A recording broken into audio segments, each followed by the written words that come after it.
Jon Snow avenged the Red Wedding. He is the White Wolf, the king in the north. Sansa is watching the long tail of the Red Comet from her tower window when Sir Aris Oakheart arrives to escort her to the tourney on King Joffrey's name day. She asks him what it means. Sir Aris declares that it means glory to her betrothed, King Joffrey. The gods have raised it as a banner in his honour, and the small folk have named it King Joffrey's Comet. Sansa is not so sure, and replies that she has heard the servants call it a dragon's tail. Sir Aris replies that Joffrey sits on Aegon the Dragon's throne, and crimson is the colour of House Lannister, so it must mean he will triumph over his enemies.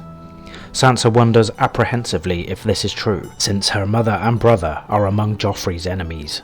Yet Joffrey is a Baratheon as much as a Lannister, so his comet should be gold.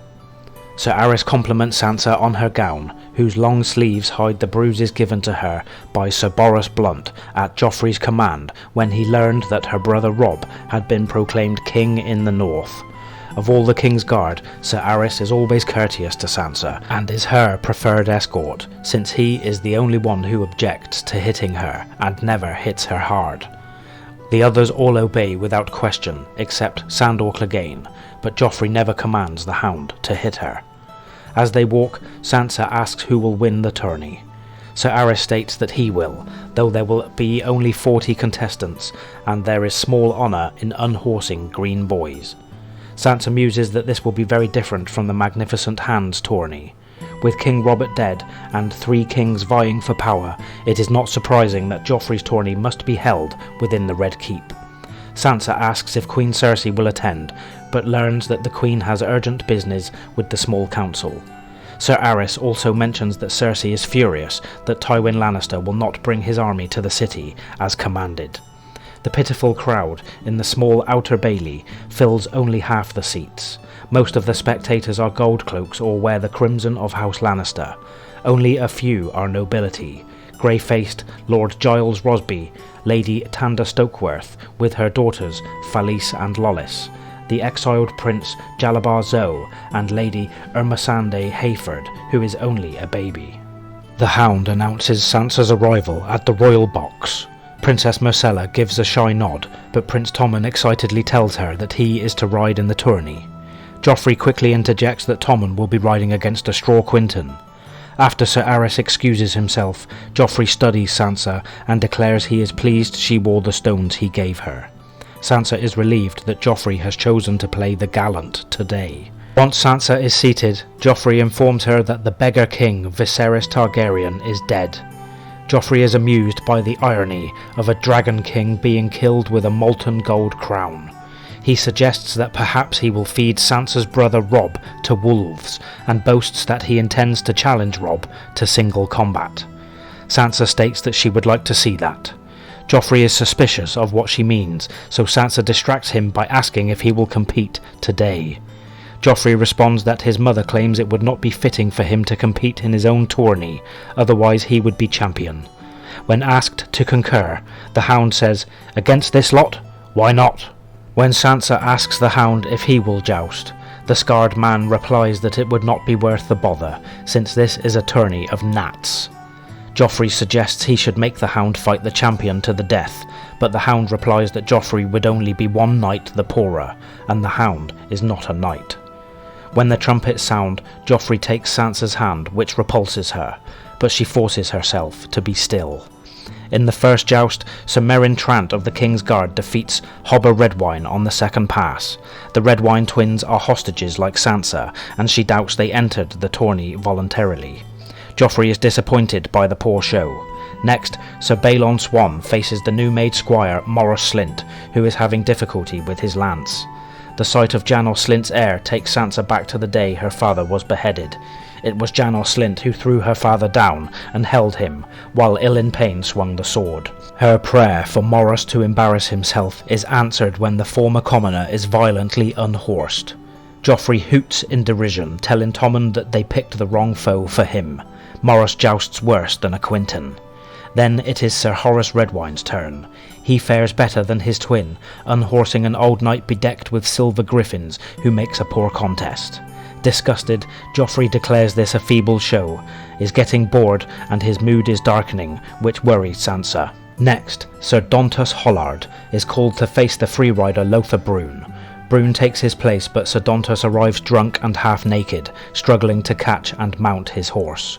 The audience all laugh at the drunken knight's antics except for Joffrey. Eventually, Dontos gives up trying to mount, sits down in the dirt, forfeits the match, and asks for more wine.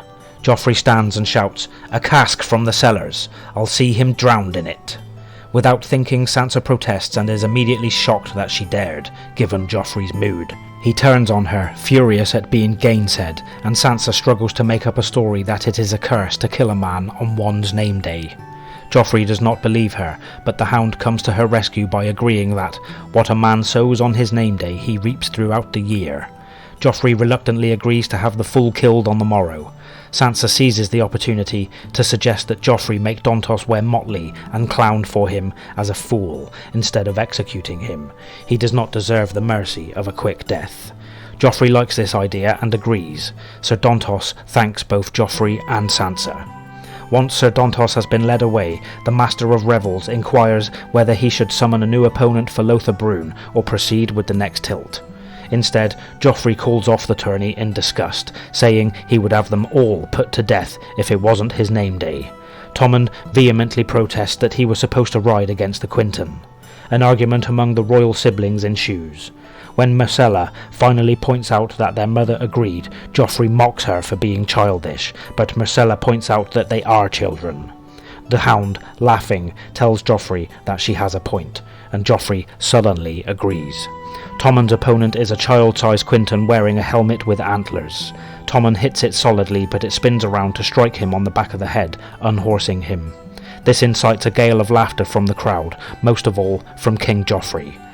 Princess Myrcella rushes out to help her brother to his feet. Sansa, with queer courage, suggests that Joffrey should accompany her to help, and tell Tommen he rode well. Joffrey angrily refuses, stating that getting unhorsed is not riding well. However, Tommen shows courage when he prepares to try again. Sansa finds herself wishing that Tommen was the eldest child. She wouldn't mind marrying him. Just then, the portcullis rises and the gates of the Red Keep open. A column of dusty horsemen enter under the Golden Lion banner of House Lannister. Some of the horsemen wear the armour of Lannister men-at-arms, but the majority are free riders, sellswords, and monstrous savages. In their midst rides Tyrion Lannister, the ugliest man Sansa has ever set eyes on. Tommen and Myrcella rush to greet their uncle, and Sansa is stunned to see that Tommen and Tyrion are the same height. After greeting his niece and nephew, the dwarf waddles over to Joffrey, shadowed by a black-haired sellsword and a one-eyed savage. When Tyrion greets him, Joffrey expresses surprise at Tyrion's arrival, and the Hound comments that they heard Tyrion was dead. Myrcella expresses happiness that he is alive. Tyrion thanks her, and then gives his condolences to Joffrey and Sansa for the loss of their fathers. Sansa is speechless, wondering if Tyrion is mocking her. Joffrey is momentarily confused until Tyrion reminds him that his own father, King Robert, has also recently died. Joffrey responds, "Oh, him. Yes, it was very sad. A boar killed him." Tyrion asks him if that is what they say. Sansa, armouring herself in courtesy, apologises to Tyrion for his abduction by her mother. Tyrion thanks Sansa for the sentiment, telling her that many people are sorry, and some will be sorrier. Then Tyrion asks Joffrey where he might find Queen Cersei. Joffrey answers that she is with the small council. Jaime Lannister keeps losing battles and was captured. River Run was lost, and Robb is calling himself king. Tyrion comments that all sorts of people are calling themselves king these days. Suspicious of the comment, Joffrey tells Tyrion stiffly that he is happy he is alive, and asks about a gift for his name day. Tyrion responds that he has brought his wits, and Joffrey replies he would prefer Robb's head. Before Joffrey departs with Myrcella and Tommen, the Hound tells Tyrion to guard his tongue. Sansa is left alone with Tyrion and his monsters. Unable to think of anything else to say, Sansa comments on Tyrion's injured arm. Tyrion tells her that a Northman hit him with the morning star, but he escaped by falling off his horse. Tyrion asks if it is mourning for her father that makes Sansa so sad. Sansa reflexively insists that her father, mother and brother are traitors, and that she is loyal to her beloved Joffrey. Tyrion is unconvinced and responds by comparing her to a deer surrounded by wolves. Sansa, without thinking, whispers lions. The dwarf gently takes her hand and assures her that he is only a little lion and means her no harm, and then departs. Sansa notes that Tyrion speaks to her more gently than Joffrey, but then she remembers that Queen Cersei once spoke gently as well. She reminds herself that Tyrion is still a Lannister, and that she must never trust a Lannister again. The Iron Throne is mine by right.